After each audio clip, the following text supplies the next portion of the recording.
Oh, what did Ryan say? Yeah, if you guys are planning to like go-karting or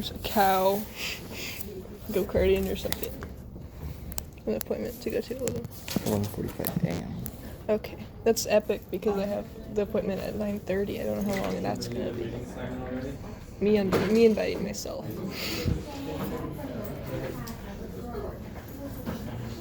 Your thing actually works. What do you That mean? is so not fair.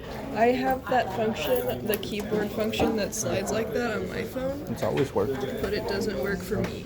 Mine has always worked.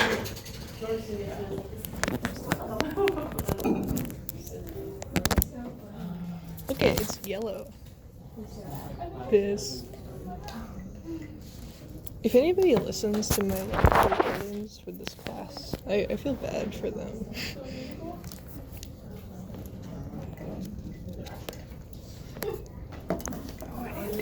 You ordered a jacket? I didn't. It was bespoke post, I forgot. But thankfully my old card is on file. Oh.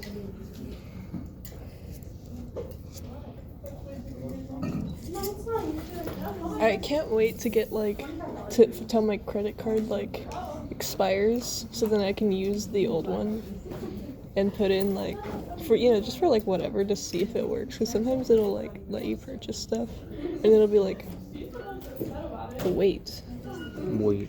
But then it'll already send it to you, and then you win. Even I'm evil for no reason. Oh yeah, think. I forgot. Immediately. Where are you even doing that? Inbox. On campus. I've never messed with that. That's so How I weird. That's contact all of my professors. I usually just struggle to figure out what their email is and then go to Outlook and cry. I don't use Outlook. No. I've never opened it once. That's fair, honestly. You probably do. It only tells me the only useful thing it tells me that isn't in my normal stuff is when my financial aid is coming. But it only tells me 1 to 2 days before. So it's not incredibly useful. But knowing that, I might not have to use Canvas. Last time was kind of rushed, so I mean, this one and the other one.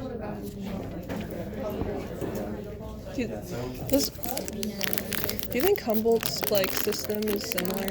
I don't want to learn a new college website. We could ask Ryan. Huh? We could ask Ryan. You should ask Ryan. Because he's used. Where did Josh go? Where Josh died? Finally. For real. Okay, that's dealt with. And now I'm going to go to the subgroup and just fully cancel out my shit. Aw. That's unfortunate. I don't have service. I can't send it to him. It's fine. I'll just send it on Discord. Maybe I don't have service at all. I didn't have service this morning, and I always have service at the school.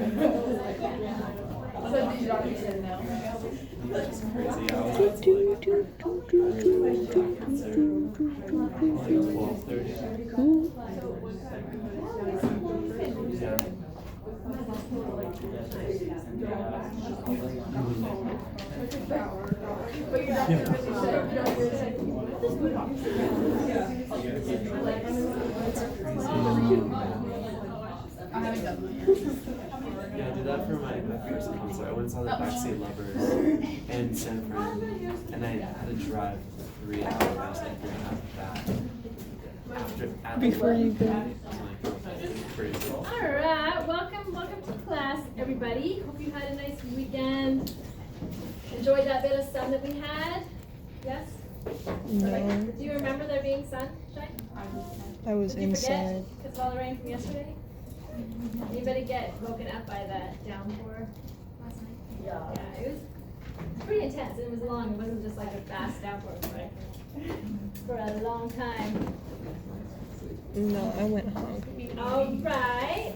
Well, last time we kind of ended class kind of a little rushed, started watching the film. Hopefully you'll remember that film we watched, and then having a tiny discussion before running off out of the classroom. I just wanted to remind you all really before I forget that sometimes we do get out early for class. Sometimes we push it all the way up till the very end of class time. Sometimes if we're doing a lab, if you're done, just double check that we're all done for the day before you leave early. All kinds of things. I do understand sometimes we do have things going on where we've got to like leave class a little early, or you have to come to class a little late, or leave part of the time and come back. Those kinds of things, I understand those things happen. It did feel like it was really happening last class period.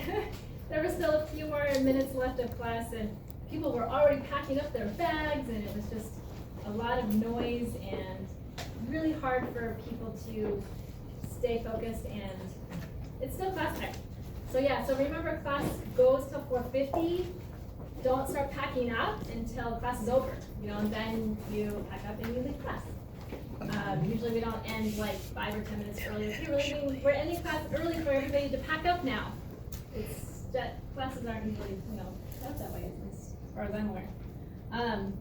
And also along those lines, let's really try to be respectful to students around you and me, the instructor, and keep chatter and laughing and distracting things out in the hallway. Let's leave those in the hallway, okay? Unless we're in like doing some sort of lab activity where we're waiting and it's group time and you're discussing, or you know those times when we've had in lab, or we're having a discussion and taking turns talking. Let's really be respectful to each other, that we're not having side conversations while someone else has the floor and is talking about something, including me, or anyone else who's taking that time to talk. So obviously if something's coming up and you really have to talk to your neighbor, you guys are welcome to like go out in the hall and talk, or something like that, to not distract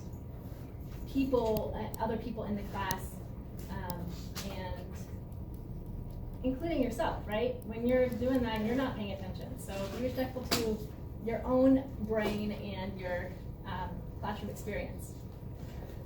All right. Any questions, comments about that? Okay, good. Hopefully that's the only time we have to have that discussion the rest of the class. I mean, it may happen again, we're human, but let's try to keep it together. All right, I have our Canvas class page open and the modules. Just to remind you, I guess looking at this link here, I was told that our, no, not this one. I meant to click on this one. I was told that the PDF, or the link, I guess this link here is not working anymore. I did luckily download the PDF and I have a copy of it. So I will, and hopefully I'll get a reminder of this too. I already sent one. You did? Okay, awesome. I will post the PDF in this place. Actually, I think I'll do it right here. I will post it. I think I even mentioned doing this and I spaced it. So right here in the module for Brilliant Green Readings, at the top, I will make sure there's a link, a PDF link that works. Okay. For those of you who were counting on that. Don't worry, you don't have to order it if you didn't plan to. So, so the first part 1 is due tonight by 11:59. So don't forget about that. It shouldn't take too long to do that. And then I opened up part 2 to be due next Tuesday night. Okay. Also, see, I've opened up the next part, the next module we're in week 9 now, you can believe that. And we're gonna be, after we finish topics rolling over from last week, hormones, plant movement, tropisms, things like that, then we're gonna be jumping into meiosis and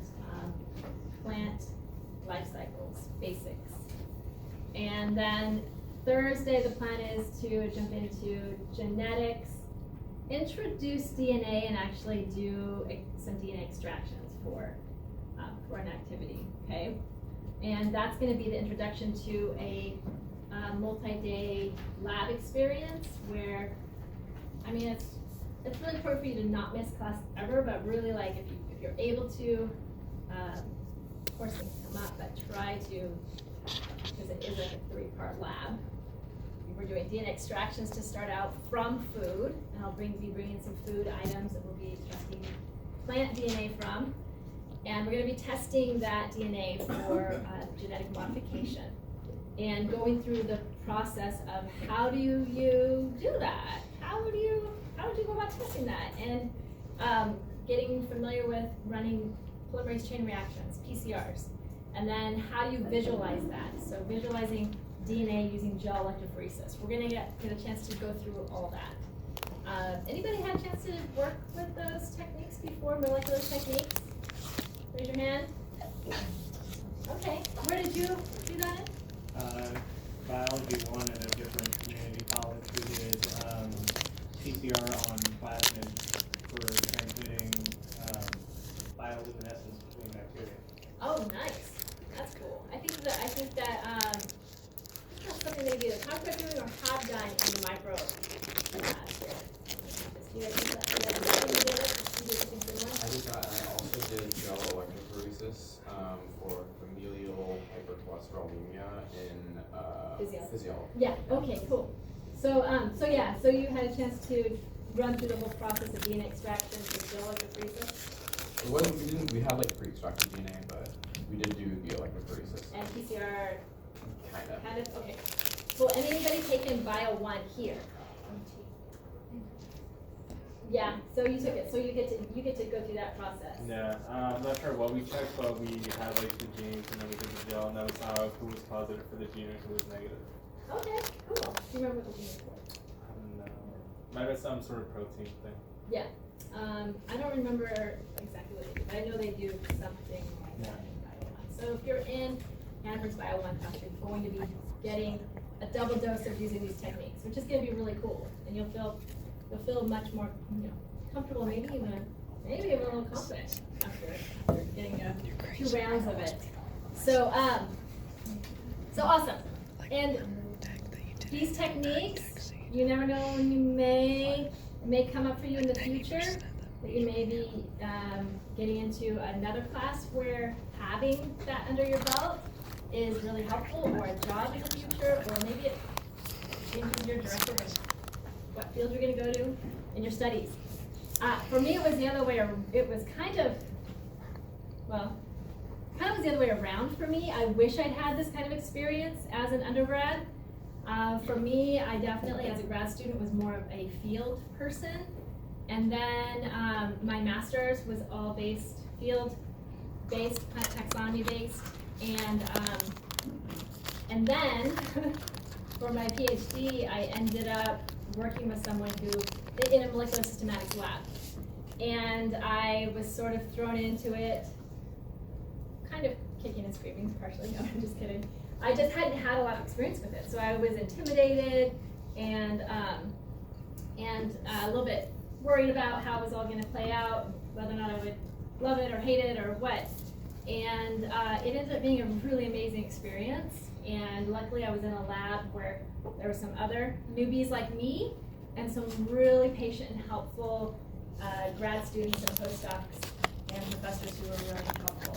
And I learned a lot and ran many PCR reactions and sequenced many different sections of DNA, and I'm really thankful for that. Even though I'm still very much more of a field person, it's exciting to be in a lab and have that connection between things that you're collecting out in the field, and maybe you have different questions come up, and you can take those samples into a lab and run different kinds of tests, analyses, and then maybe find some answers to some of those questions that you had in the field, that you can find answers in the lab setting. And so it's pretty cool, versus just sending off your samples to someone else to do it in the lab, to actually understand it and be able to do it yourself. So that's good. That's exciting. An exciting part of this semester that you guys all get to work with that. And and then also discuss something that's pretty controversial, genetically modifying organisms. And so that'll be an interesting, some interesting discussion to have, and readings, and another film you'll be watching, and so forth. All right. So, but we're going to be covering meiosis and basic genetics, and then jumping into, so for part 2 of week 9 is introducing DNA. And then next week we'll get into it more deeply. DNA and RNA, nucleic acids in general. All right, so while we have this open, I want to, go back to photosynthesis, because if you go to the bottom of this module, you'll see there's a Lapster simulation called Electron Transport Chain, a roller coaster ride that converts energy. That is due next Tuesday night as well, so you have a week to work on that. So make sure you've got your brilliant green readings, Lapster, photosynthesis Lapster simulation to help remind you of what's going on there with light reactions. That's more the emphasis there. Make sure when you do that simulation, you have an option to like jump past, I think, the backstory. Don't do that. It's nice to get that backstory, so try to just watch the kind of funny little animation thing. And then you've got a photosynthesis quiz that I'm giving you a little extra time to do, because I am allowing you to take it at least 3 times. And so try to take it, soon. Review photosynthesis and try to take it as soon as possible. And then give yourself a little time, do the simulation, take it again, and then before the exam, as we get close to the exam, take it again. Okay? Each time you take it, a new question might pop up. Are we actually doing the exam next And what else did I want to remind you about on here? God, I hope not. When is the exam? Yes, I did want to talk about that. Thank you. Okay, I have it highlighted right here. To remind me to talk about it. So, the exam, because this week everything's kind of pushed back a day, so our molecular techniques continued is going to be next Thursday, all right? So then the exam is going to be on the next class period, which is March 26th. Okay. There we go again. That seems way too quick still. Exam 2. I feel like it's definitely a lot better.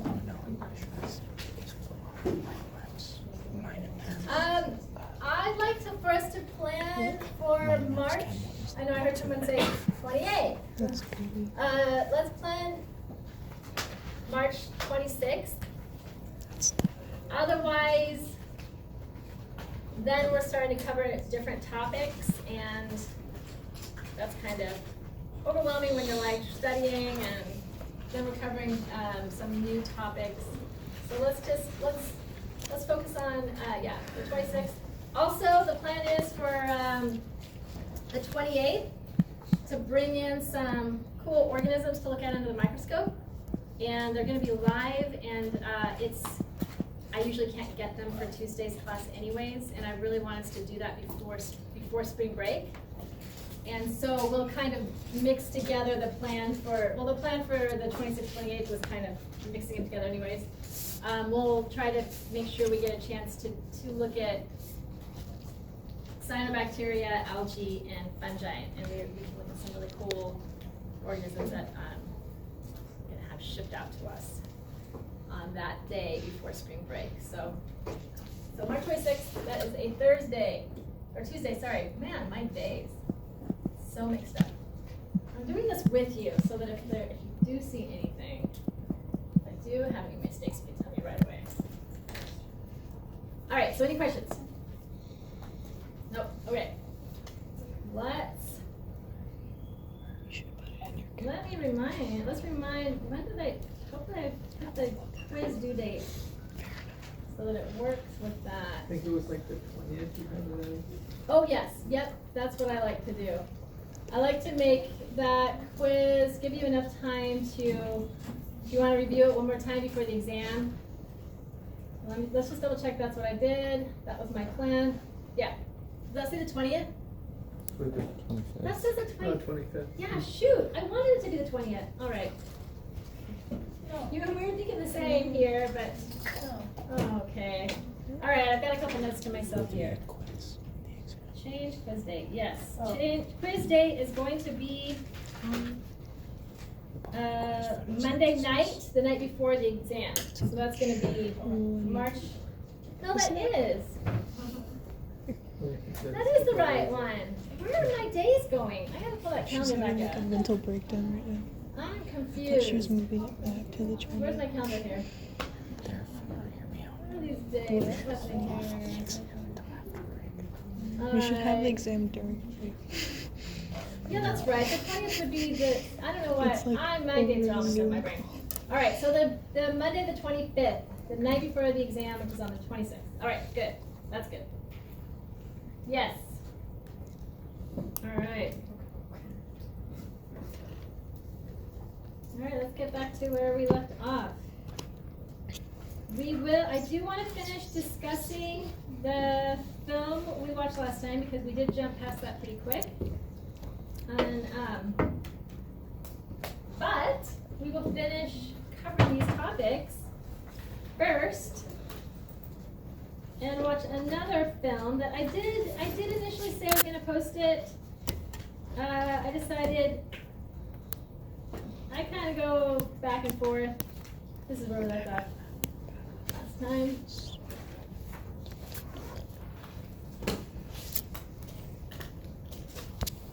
And we are going to watch it in here because I do want to continue our discussion from last time. This next film covers it's done equally in a similar way by a different group of folks though, so you'll get different vibes from it. But it does cover some other really interesting studies that have been done discussing plant intelligence.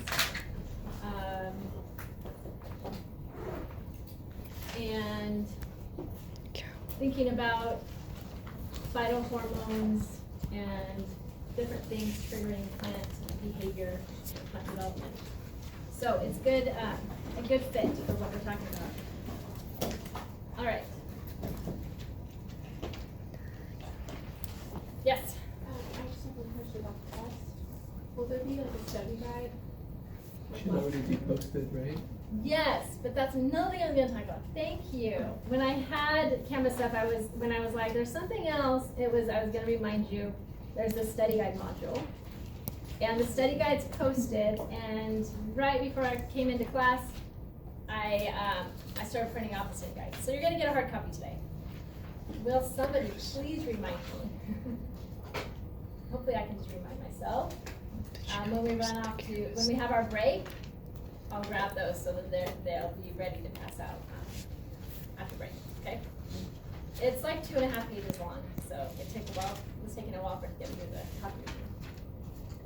If I prep enough and I can send things over to the print shop, things are done nicely, stapled for me, but sometimes I have to give 2 days ahead. Sometimes I just don't have it together. So I have to do my own copy sometimes, and that takes longer. All right, so 5 major groups of phytohormones. We have auxins, first off. Well, first of all, do any of these look familiar now, more familiar now, after watching the film last time? Is this in the film last time? Which one? I think it was. Were any discussed? No. Yeah, ethylene was definitely discussed. I don't think so. There's so many different hot documentaries out there, I get them mixed up. I think maybe auxins and or cytokinins were discussed. So let's first talk about auxins. All right, so auxins are produced in the apical meristems of shoots. So, apical meristems. And how did they figure this out? By doing studies like this. Those poor plants. Getting the tops chopped off. Where are they produced? And it's interesting thinking about this after that last film. Like kind of at the end of the film, remember they showed like mannequins stuck in the ground, upside down.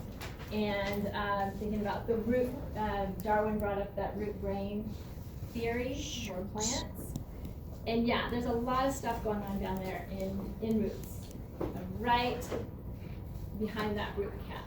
Kind of, well, the apical meristematic region, then back even a little bit further from that region. There's a lot going on, but there's also a lot going on in the tips. And this is where it gets really tricky with plants. And for us, because we have our brains, and that's where we know like this control and so many things are happening there. But as we even learn about our bodies, have you guys heard more about other parts of our body having a lot of control too, like what's going on in our guts? Like there's a lot more things that are happening there too, and so forth. And other body parts. No, just kidding. But like, there's just it's like we get fixated on our brains, and if another organism doesn't have that same kind of setup, then we will just think of them as maybe not being as intelligent or lesser or something, right? And plants, we try to put that on plants. Like there's got to be this central location where, you know, this control and things are happening, and maybe where like memories might be stored or something like that.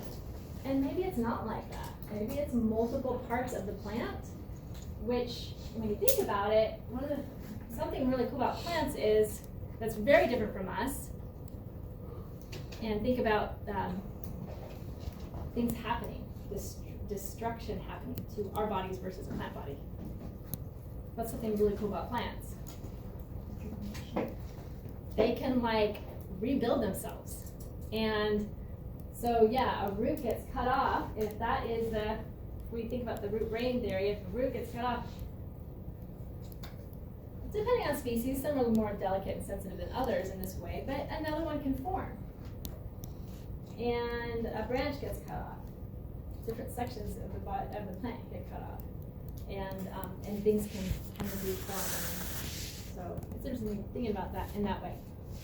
And I know there's animals out there that can do similar kinds of things to a point. Like we talked about, sea stars can do this. How about lizard tails? You know, we lose body parts and we can't really grow them back. But some animals are able to kind of do that in a way. So that's just thinking about this is there's a lot happening here at the tips. So that kind of goes against that whole root brain idea right there. So we have auxins being produced in the apical meristems of shoots, and then moving downward in the stems down to the roots and telling what the roots what to do.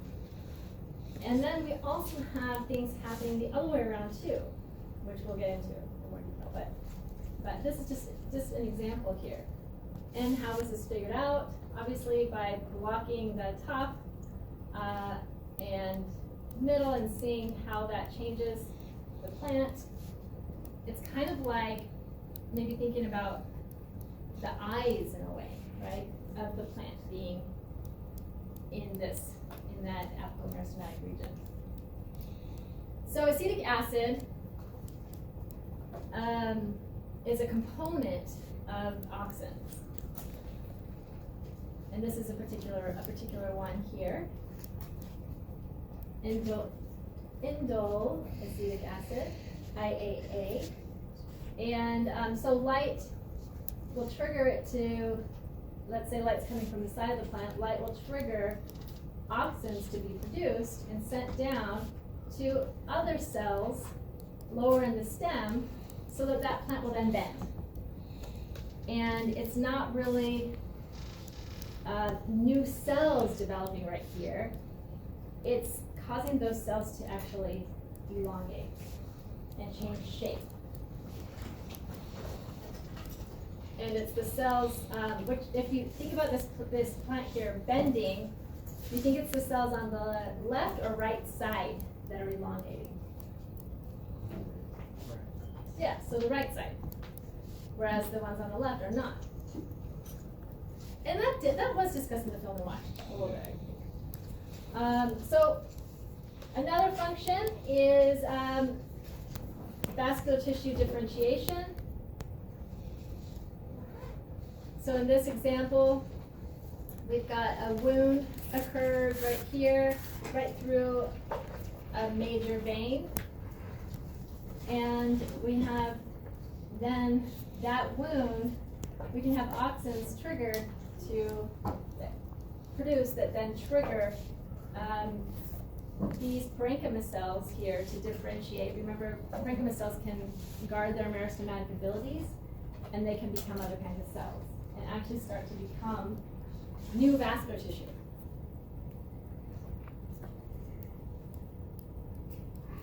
They can also promote formation of lateral and adventitious roots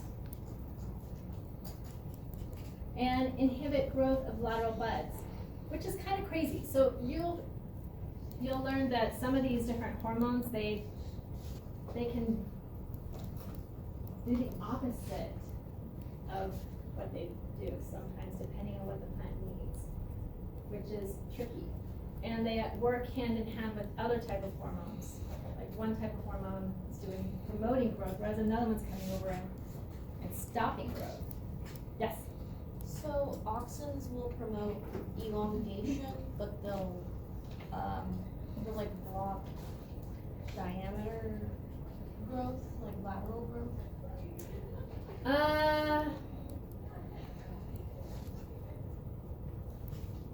Not exactly. And what's happening in this, I know this is actually lateral buds. So not like lateral meristematic growth like we've learned, like growing the girth, widening that trunk, but more like stopping lateral buds. So which are, apical buds inside, and they can start to grow a new stem, right? Then those are new shoot tips. Auxins can actually help to kind of limit that growth, and then other areas extend growth. So here we have an example of auxins helping with developing embryos. So here's a strawberry, and inside what we think of as a seed, strawberries are really interesting fruit. They are actually, when you eat the fleshy, yummy part of the strawberry is actually the tip of the stem. It's just the tip of this stem that all the flower parts grew out of, which is called a receptacle. So it's like that tip of stem where then you have the petals and the sepals and the stamens and all those flower parts coming out of. Well, that part swells up and gets nice and red and juicy and sweet, and on top of all over that were the female parts, which are pistils.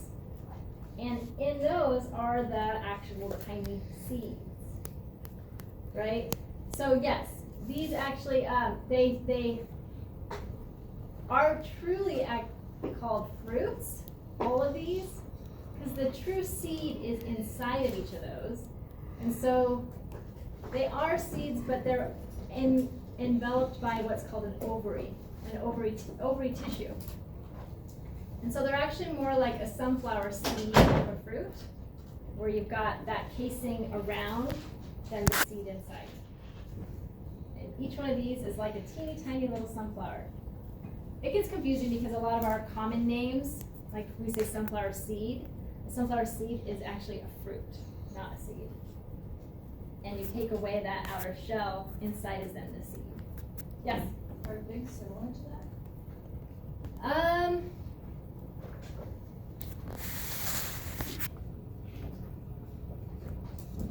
Sort of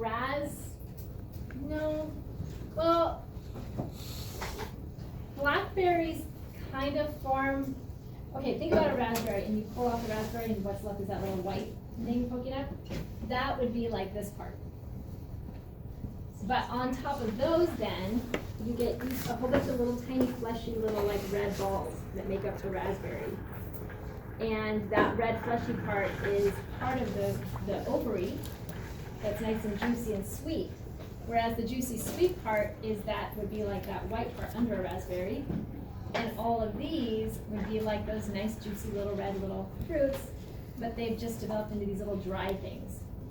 It's really complicated, but raspberries are what are called like a fruit that's made up of all these little parts.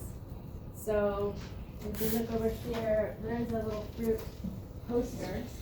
Trying to think if there's anything specific from that I might want to point out. Of course, we're going to be spending an entire day class period on fruits later, but it is interesting thinking about that little side shoot. So here's the strawberry flower. There's a raspberry flower. The petals have since fallen off. But this middle part, there's a lot of little tiny ovaries at the base, and each of them get nice and swollen and juicy, and that's that. And then here, that whole base swells up, and then the ovaries are these little dry seed things on there. So, here we have auxins are involved with helping to get all those little embryos, okay? So you've got, I don't know, there's so many different terms here. Did you Let say me- the ovaries were the seeds? What looks like the seeds, but what looks like the seeds to our eyes is actually an ovary, and then within that fruit. They are the seeds. So the ovaries. So for a strawberry,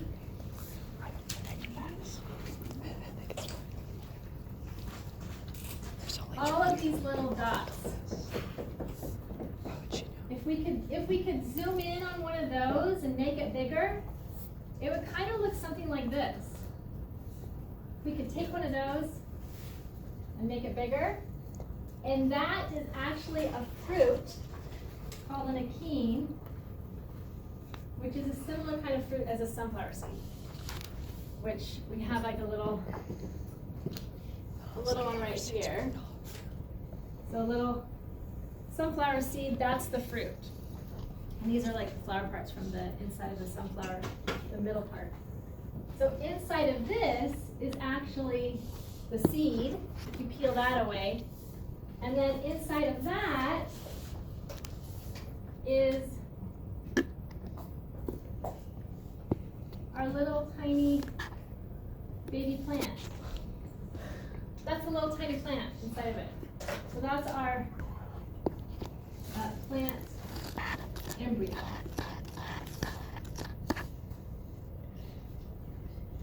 And this was just the base here that swelled up, and all of these would have just been like, if you think of that as a flower, it's got all these structures here are sepals, and there's actually there should be 5 of them. I don't know, I made them kind of big. All right, should have made them bigger, I'm saying. There we go. And then you have your petals.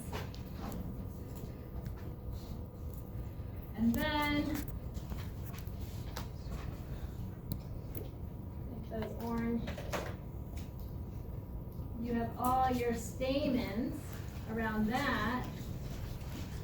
And then, in the middle, I'm going to do them blue just for fun here.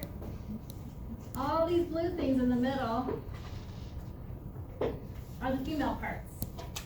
So that's the strawberry flower.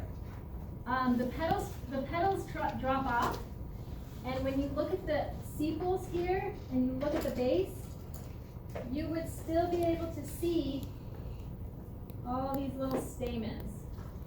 They're still down there. And then that middle area here gets swells up, and all these little guys here then are all these. All right. And you may hear me sometimes falsely say, throw things around because we're used to calling things a certain way, like at the grocery store. But then in a botany class, there's going to be new terminology. And so in a grocery store, you'd call this whole thing a fruit.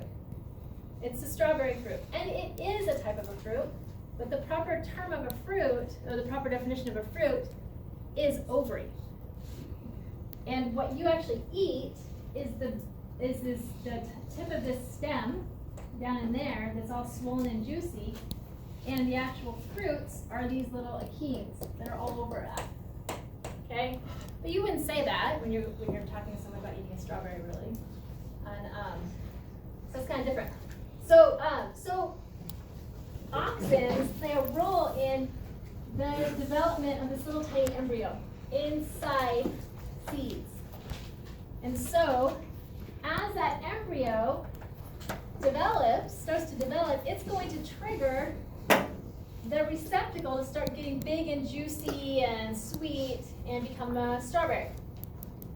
If for some reason those auxins are held back from being produced, and those embryos don't start to develop, don't move on to the next stage, then that strawberry is just gonna not do anything. It's just gonna be this little like quilty thing, which is what we can see here.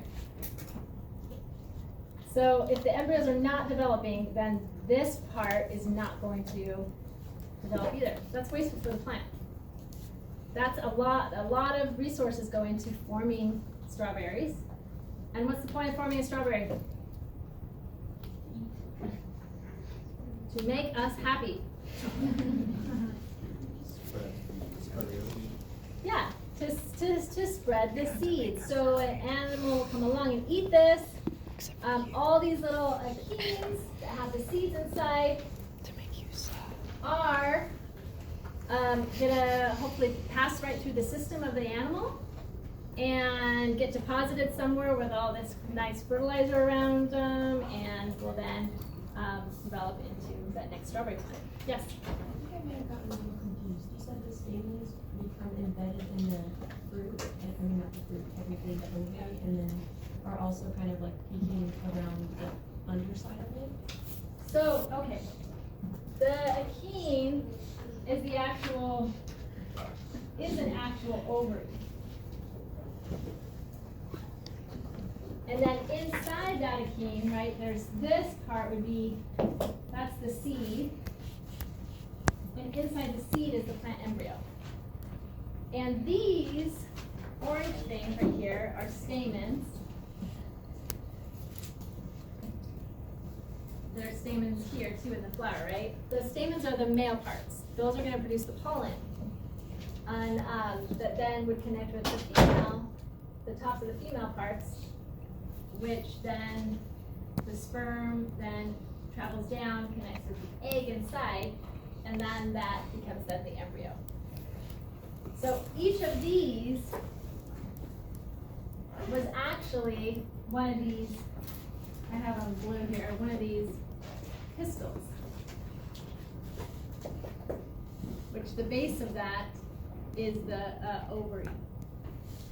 A pistil is made up of an ovary, and then this part is style and stigma. That's a pistil. So you're getting some basic flower terminology that we'll get into more detail later. But these little embryos inside these seeds, if they don't develop properly, they're not going to be producing the auxins that are going to then trigger the fruit development, which for a strawberry means that base gets all swollen and juicy and sweet. But something else like a peach, similar kind of thing. The plant embryo inside of a peach seed is going to produce those hormones then to trigger the peach fruit to then get swollen and juicy. And for that one, the seed is inside of that fruit. And for here, we've got a weird thing going on with strawberries.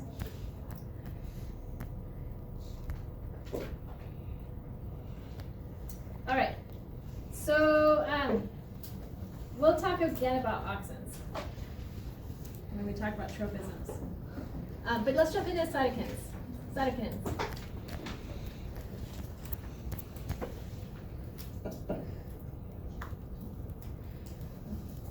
They were first discovered in coconut milk, which some people do actually use coconut milk to help in the process of producing clones. You could. There's the cytokinins help to promote cell division, hence the name. How does that link the name cytokinins with cell division? Cytokinesis, right. And cytokinesis, what part of the cell cycle is that? It's when the actual new cell wall forms and the final splitting of the cell. The two cells occur. So sometimes cytokinesis is happening right during telophase or the end of telophase. And I just think this is interesting looking at, we've talked about adenine a few times. Do you remember when we talked about adenine? ATP, very good. Also, it makes up a part of DNA and RNA, and we'll talk more about that. But it's pretty cool when you think about, like, you know, you have these pieces that the plant's producing, and though that same piece can be used for different things, depending on what the plant needs. So here we can see it being used as that base for producing these particular types of phytoproteins, or phytohormones. So there's multiple types of cytokinins. And here's synthetic ones. Just like we have different synthetic hormones that we'll use pharmaceutically, there's plant hormones too that are produced to be used in lab settings and whatnot that mimic natural ones. So they're most abundant in actively dividing tissues like seeds, fruits, and leaves. That's not surprising, right? With cytokinesis, promoting cell division, and they work together with auxins. So we have, like I mentioned, you're going to have hormones that are helping to like counter the other one. So, for instance, cytokinins can kind of counter what auxins are doing, and help balance. They can balance each other out. One does one thing, and the other one might do a little bit of the opposite, or continue promotion of what that one's doing.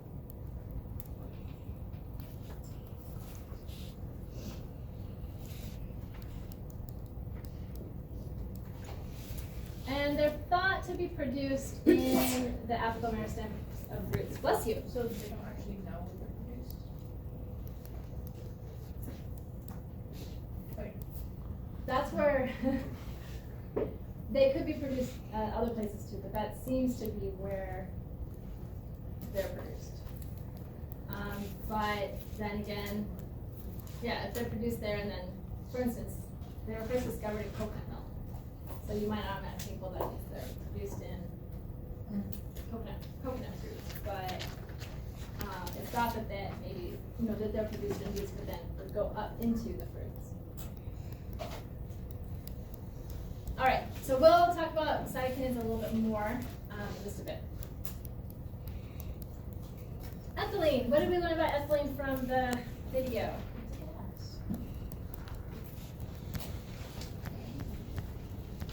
It's a gas. Very good. And it's very simple molecule.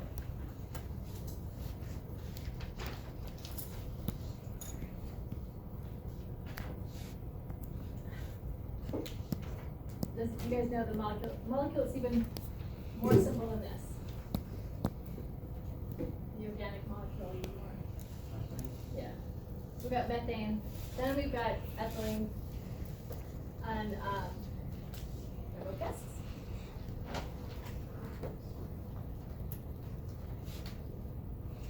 Major influence on most aspects of plant growth and development. So what was the function we learned in the last film? What might plants use ethylene for? Yes? Triggered ripening and then the development of tannins in the bush from the video. Yeah. It triggers can trigger the development of tannins. And what wasn't emphasized in that video is a major function is triggering plant growth development, ripening, so maturation. And it usually inhibits sun ligation. So here we have a little shoot, and increasing ethylene concentration around that shoot inhibits that elongation that was starting to happen.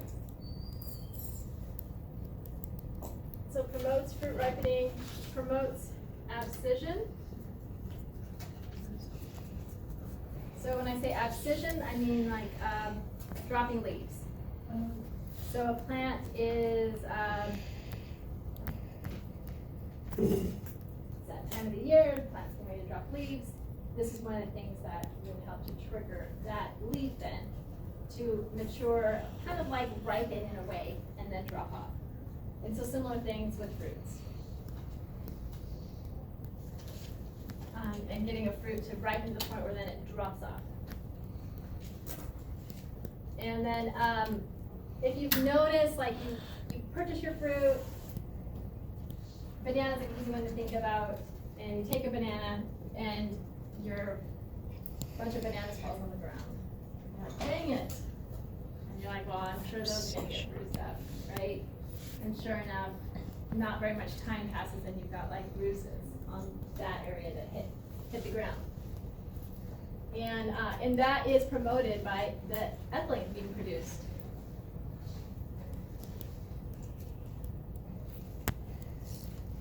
And so a few of you, we were discussing this, who stayed after class last time.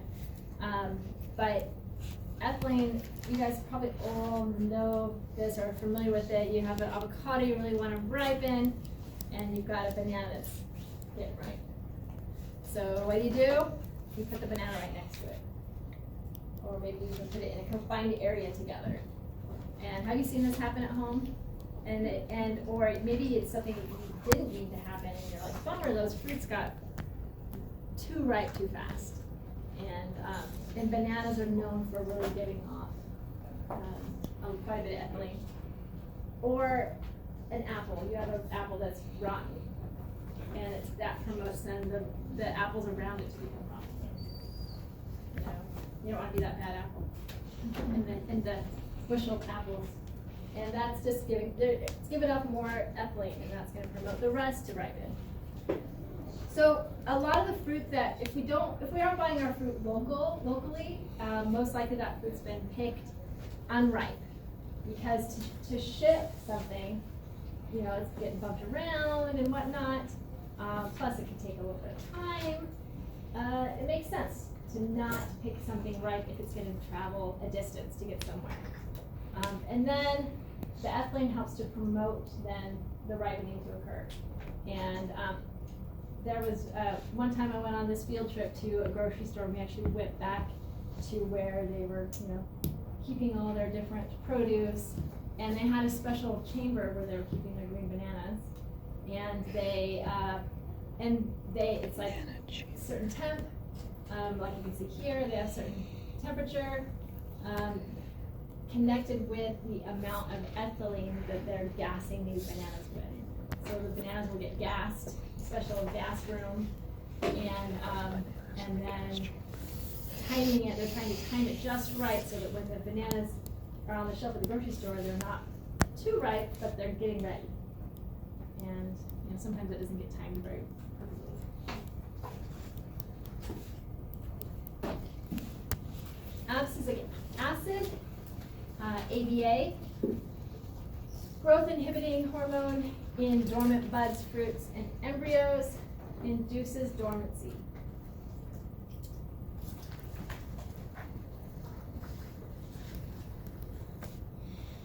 And so here, we've got, you've probably seen this before. Maybe you open a bell pepper, and you'll see that some of the seeds have actually started. Like the embryos are actually developing, like little tiny plants are developing inside a tomato or inside a pepper. And we have, what this is showing is if there isn't enough ABA present, then it can actually trigger, and those embryos can start developing when they really shouldn't be developing quite yet.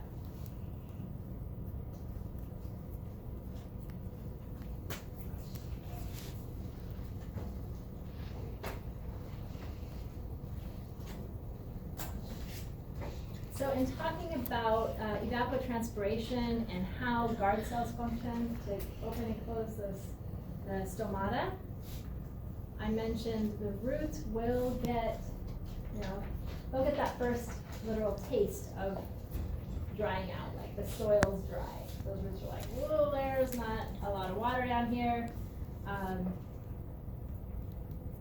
This particular chemical signal, this hormone, ABA, is produced and then passes up in the xylem, up to those leaves, and helps to trigger the promotion of then the process that needs to happen in order to get those stomata closed that we talked about before.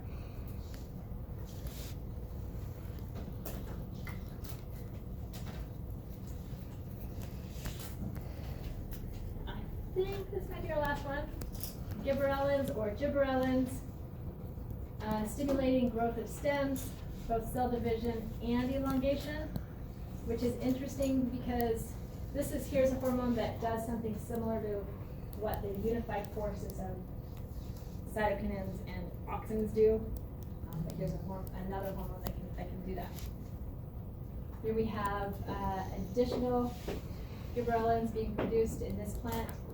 And they're the same age. Everything else has been the same except for this one got a little extra dose of this particular hormone. And it really triggered growth.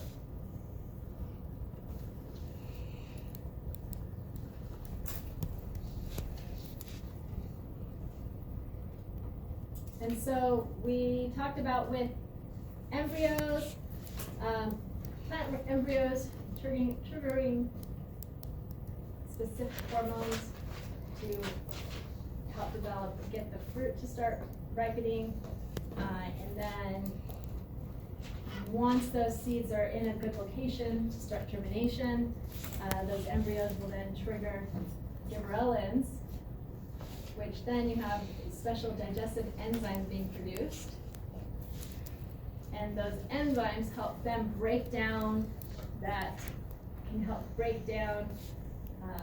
nutrients needed by those embryos to develop and grow. It's got the nutrients in the cotyledons that are being used, and the breakdown of the material of the seed. So breaking down food and the material. So gibberellins can help produce larger fruits. Here we have a mutant here producing a little extra gibberellins. So there's a lot more to talk about, but that's just a brief introduction to major plant hormones and a taste of kind of what we know about them, but there's a lot more that's out there. If that's something that's interesting to you, then I definitely recommend spending time on it. We won't get past that for the exam. All right, so talking about tropisms and nastic movements. Nastic, not nasty. They're different. Tropisms actually have to do with changing shape, like actually changing the size or growth of cells, number of cells, changing the shape, elongating a cell. Whereas the nastic movements are the really fast things that we saw, that we can see with some plants. Can you think of like a really fast movement of a plant that we learned about? You just like track closing? Yeah, exactly. Densely track closing. What about the sensitive plants? Sensitive plants we saw in the film Isn't where it they the- get touched. Oh, that's a different one. Okay. But yeah, that one does something like a nastic kind of movement as well. But yeah, the sensitive plants, you touch them and they just quickly close up and kind of go like that. But it's those are the fast movements. And the dancing plant is a great example of that too. Whereas tropisms, these are things that don't happen really fast and speedy, but they can happen within a day. And so cells can actually grow and elongate pretty quickly. Sunflowers look like the sun. That's a good example. Or like what we talked, when you have plants growing towards the sun. Sunflowers, it's a little different though, and we'll get into that. That's a great one to bring up. So affecting plant growth or movement, which is interesting. A lot of people might think of plant growth is movement. It's just slow movement, right? So tropisms are directional growth in response to an external stimulus. So we've got tropisms.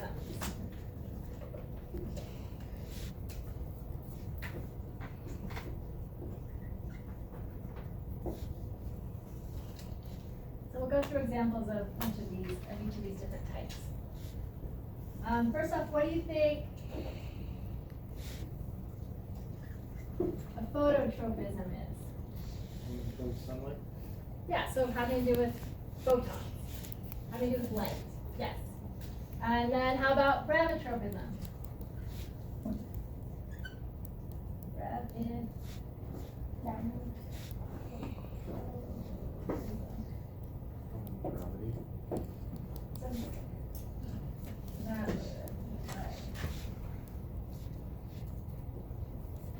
Yeah, so having to do with gravity. Sometimes it's called geotropism, but normally you'll hear it called gravitropism. And then, how about phygmotropism? Touch response? What's that?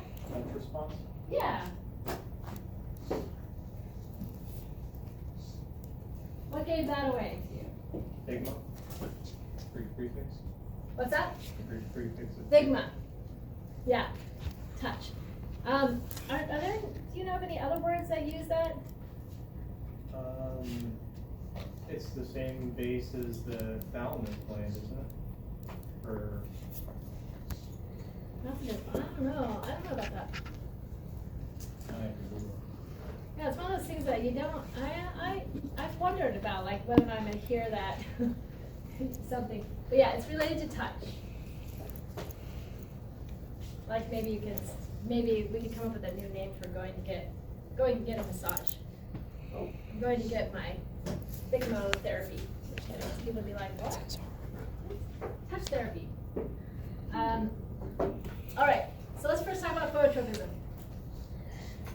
God damn it. Which is a little different than what we talked about with sunflowers. So we will talk about the movement of sunflowers, specifically some.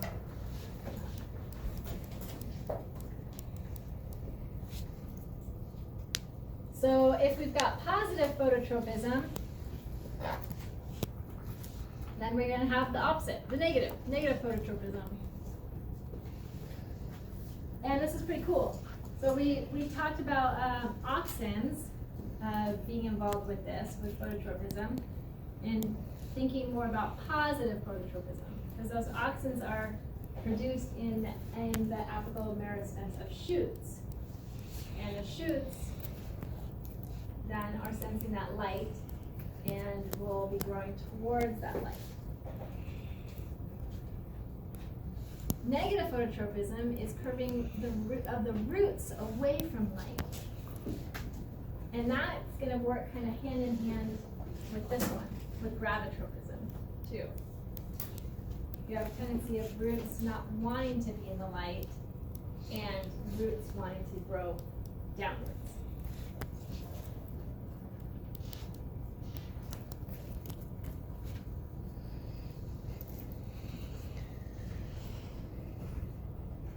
So here, we can see normal active growth when light is kind of equally hitting the apical meristem or meristematic region. And then what this is showing is that where that elongation, those cells are going to be, where that oxygen is going to be focused in on to elongate. It's going to be even here if the light's above. If the light is going off to the side, then the opposite side is going to be where the growth is, and the oxygen is going to be sent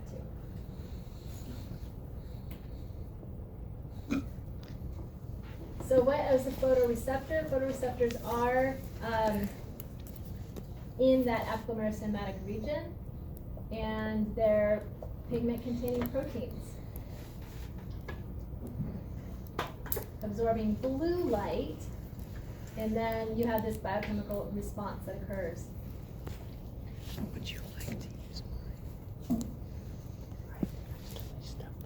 So if we're thinking about pigment-containing protein complexes, the photosystems we learned about in the light reactions are pigment-containing proteins, these big protein complexes that have multiple pigments in them. And these are specifically found in the apical meristematic regions.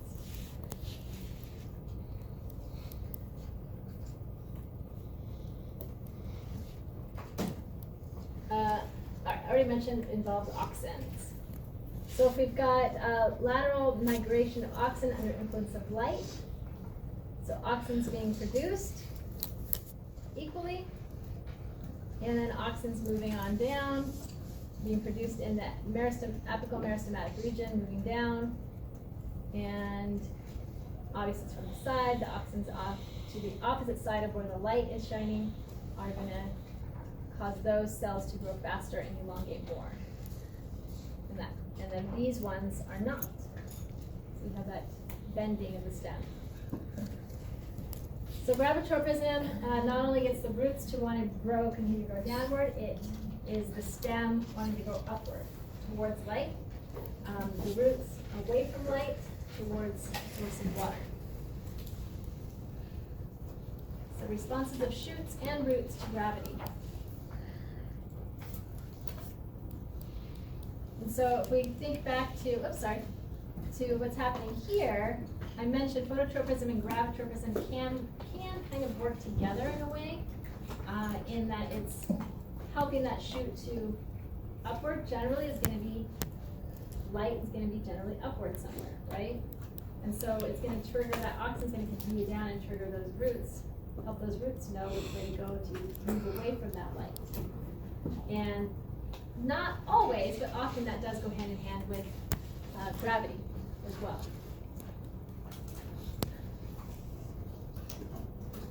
So in these kinds of studies, putting a plant upside down or on its side, you'll see, and this is these cells on then that opposite side of where the plant wants to grow, right? Are going to elongate, and the auxins are going to go that direction, grow, develop more there, develop the cells more there.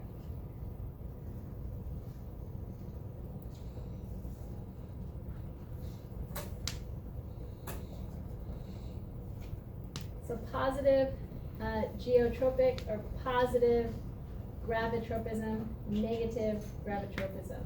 So now we use those same terms, and then or geotropic. Geotropic, gravitropism, gravitropic, geotropic, same thing. Remember, positive phototropism is the movement towards the light.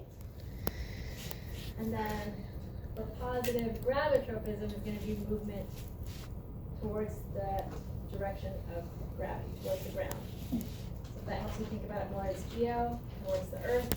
Movement towards the earth is the positive. Versus negative is away from the earth. This was actually mentioned in the video we just watched last week. It's these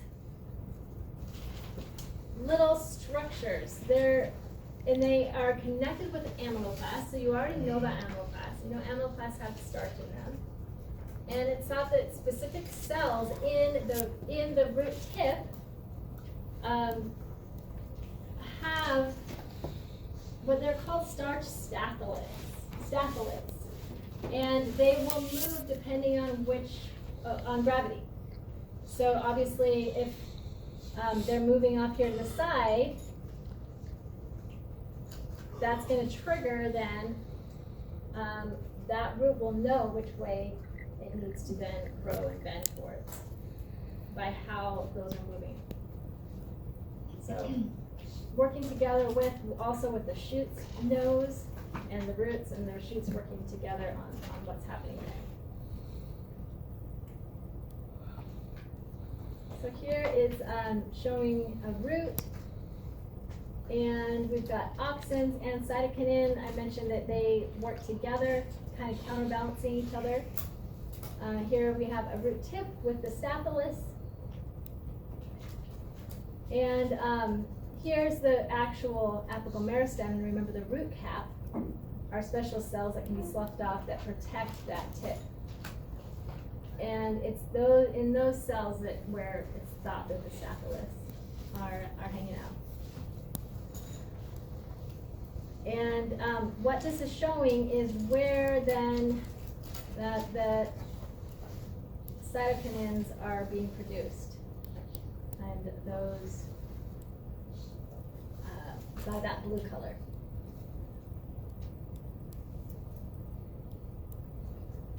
So remember, cytokinins are thought to be produced in the root, and the auxins in the stem, up at the stem tips, showing auxins moving down by way of, for this example, if the auxins are going down the vascular tissue, what vascular tissues? Huh? Yeah, so the phloem can move both ways, whereas xylem mostly is just going to move up and out. So, and these hormones will use both avenues. All right, pretty much everything we've just talked about, but instead of thinking about gravity or light, in promoting the manufacture of these hormones and sending them where they need to go to help make those cells grow larger or inhibit growth. This one's touch.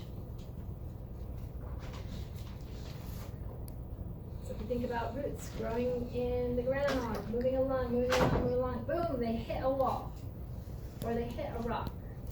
They hit something that they can't grow through. Then the same sort of thing is going to happen.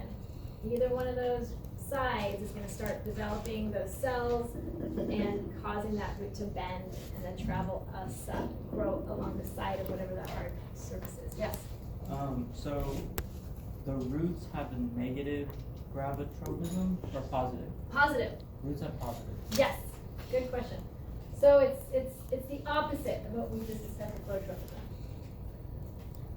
So positive for phototropism. My pen. Positive is towards light, so this one, and negative would be away from light. And then for gravitropism, it's the opposite. Positive is towards, we say, the earth, and then negative for this would be away, growing away from it.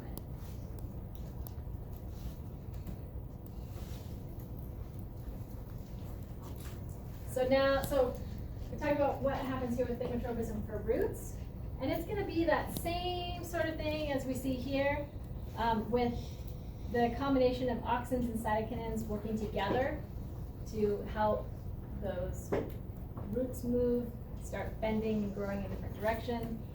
A similar kind of thing happens here with also shoots. If the shoots are climbers, climbing up something, you have like auxins will trigger then that stem to bend. One way to look to hopefully bump into something. If it doesn't bump into something, it's probably gonna start going the other side and go the other way. And that can actually cause it, that kind of like taking turns on either side of that stem will then cause it to start like coiling up and or moving around. Once it hits something, then it can coil around that and continue to start growing and attach. But at first, this one's actually showing like kind of looking, searching. It'll go that way for a while. If it doesn't bump into anything, it may start going the other way, and so forth. Once it hits something, then you have this kind of growth start to happen.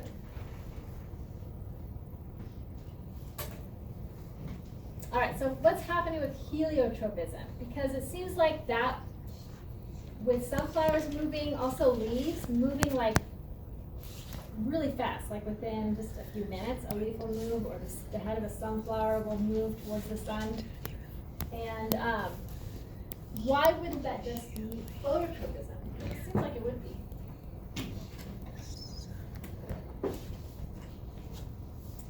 But it's kind of weird in that when you're asked about sunflowers, and I was like, yeah, it's kind of an interesting thing. It sort of has its foot in a tropism and nastic movement.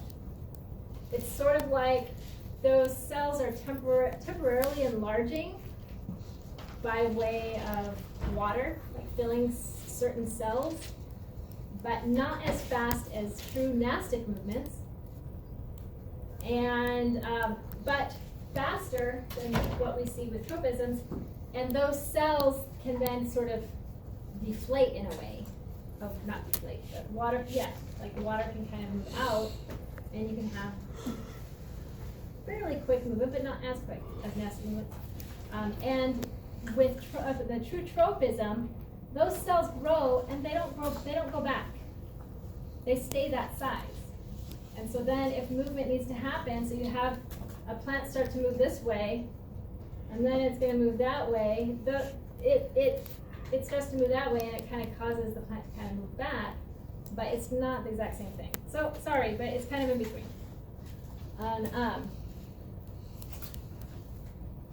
So it's a change of the water potential in specific cells that are called pulvini or pulvini.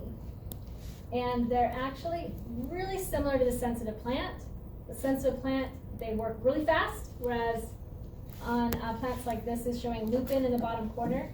These leaves are moving more slowly.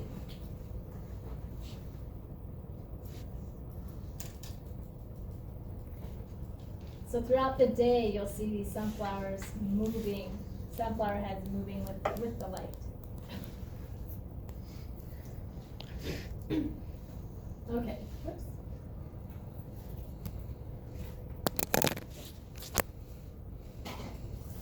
So nastic movements are direct response to something that happens more rapidly. Yes?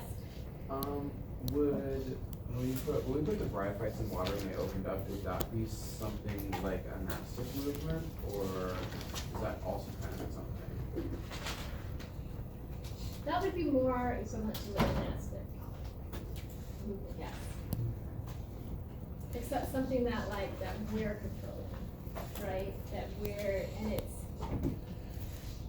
They've actually kind of dried out and they're just absorbing water. Whereas these ones that we're going to talk about and what we see with heliotropism is there's cells that you have something like potassium ions being triggered to go into a cell, and then the water follows quickly. It's going to happen fast.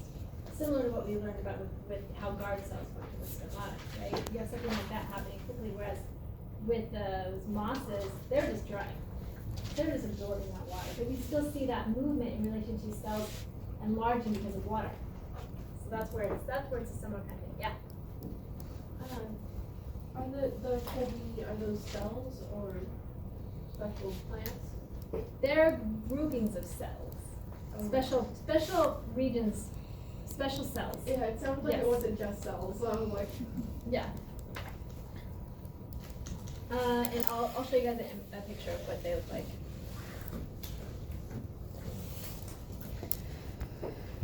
So very quick and unrelated to plant or cell growth, actually. So the cell's not actually growing and going to stay that size, right? But this is where heliotropism isn't exactly a nastic movement either, because for this definition, plant movement that occurs in response to a stimulus with direction of movement being unrelated to the direction of stimulus. It just happens. It always is going to happen a certain way. So like Venus flytrap. It's always going to happen a certain way. So it's going to go like that. It's not going to be like, you know, and start moving around, or this one goes back that way, or whatever. Where you see with heliotropism, with the sunflower. That sunflower head can move different ways in direction to where the sun is. And leaves of some plants can move with the direction of the sun. So do you see why heliotropism doesn't really fit in either category very well with the definitions? So this is kind of cool. Osmotic motors. And that has to do, and Pulvini or Pulvini is one of those kind of like examples of this. Resulting from Turgor changes in certain cells, relating to an increase of sugars, which decreases the water potential in the cells and can involve potassium and ions and chloride ions. So, and this is, so we've got a charge happening. You've got positives and negatives charges. So these would be considered like electrical kinds of pulses. And the film talked about that a little bit, right? Talked about electrical charge being measured in a plant, and actually that dancing plant would be more along the lines of this kind of thing happening. Of sound, almost like those sound waves, kind of like a thigmo kind of thing happening there with those plants, and it's causing different of the osmotic motors to cause those parts of the plant to move, right? And it wasn't just moving towards where the sound was coming from. They were just moving randomly.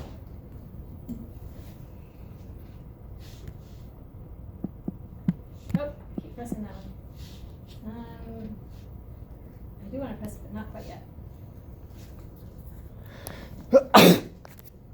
Bless you. So here's a sensitive plant, and this was one I wanted to push. So really quick here, we'll just watch it. I know you guys saw it already, but we'll watch a quick video to remind us how fast that can move. The sensitive plant can move.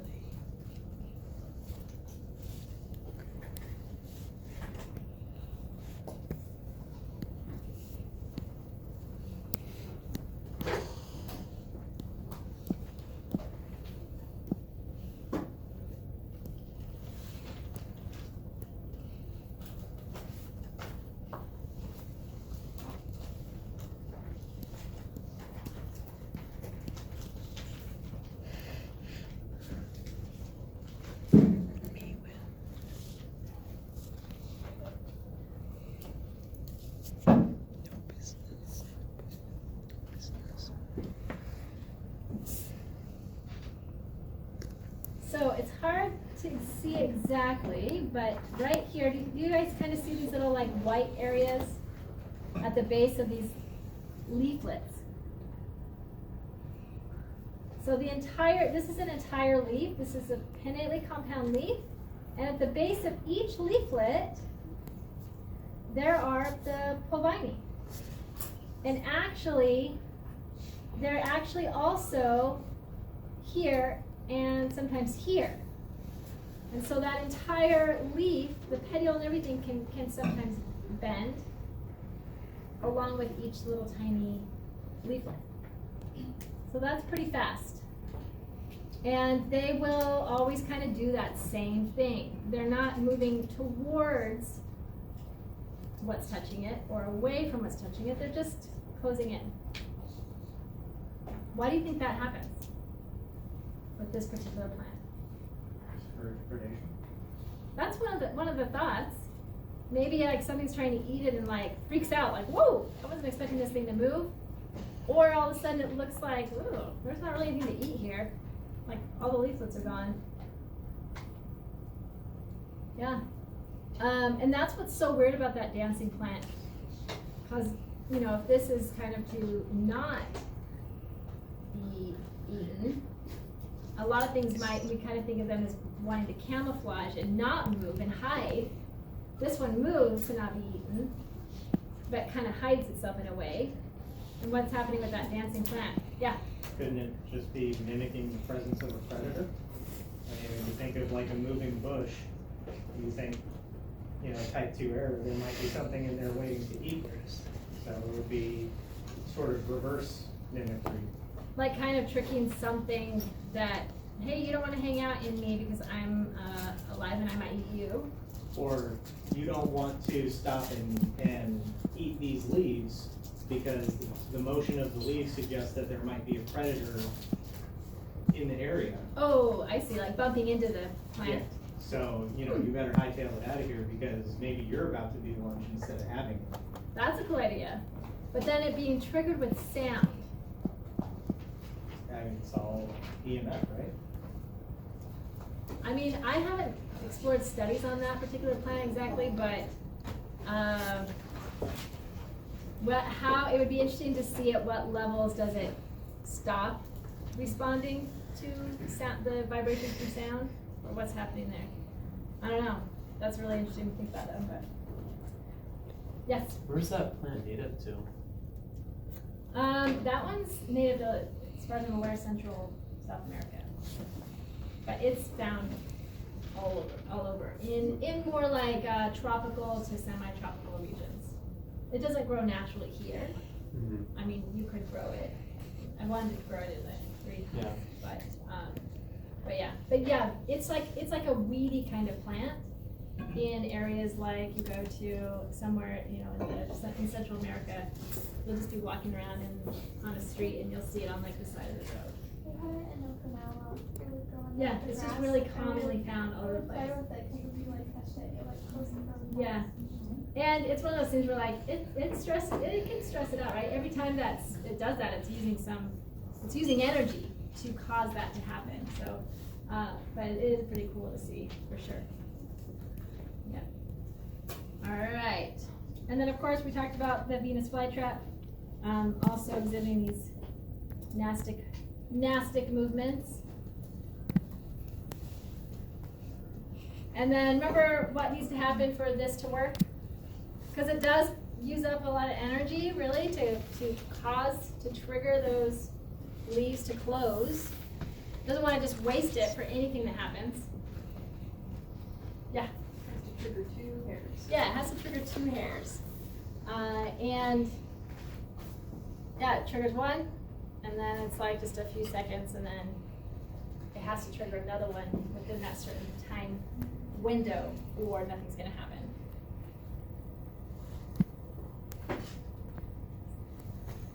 So signaling of the motor cells.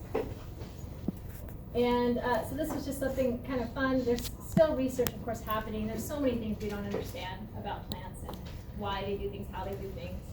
And just kind of looking at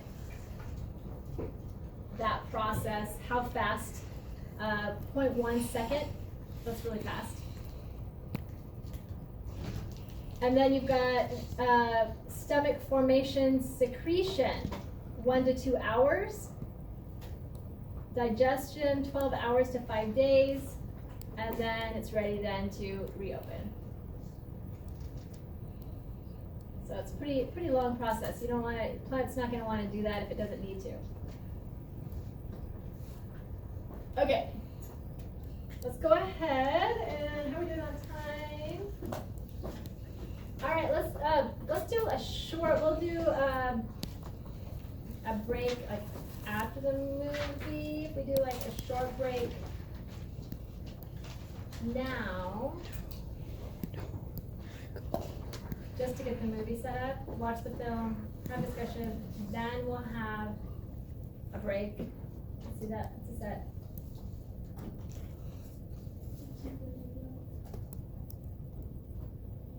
$2:30.